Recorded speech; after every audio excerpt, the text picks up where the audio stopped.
বিধানসভায় নির্বাচনের আগে উদ্ধার আগ্নেয়াস্ত্র এবং কার্তুজ। কোমরে বন্দুক নিয়ে ঘুরে বেড়াচ্ছিল এক ব্যক্তি, তাকে হাতে নাতে ধরল পুলিশ। তার কাছ থেকে উদ্ধার হয় বন্দুক এবং গুলি। বিধানসভা নির্বাচনের আগে কড়া নজর পুলিশের। সন্দেহজনকভাবে রাস্তায় ঘুরে বেড়াচ্ছিল এক ব্যক্তি। পুলিশের সন্দেহ হওয়ায় তল্লাশি চালাতেই ঘটল অবাক করা কাণ্ড।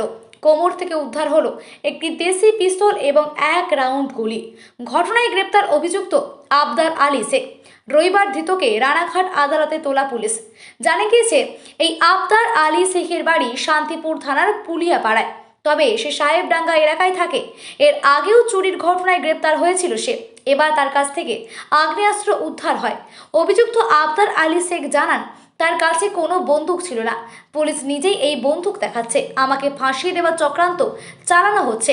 অন্যদিকে এই আগ্নেয়াস্ত্র নিয়ে সে কী করছিল এবং কোথা থেকে কোথায় যাচ্ছিল সমস্তটাই তদন্ত শুরু করেছে পুলিশ।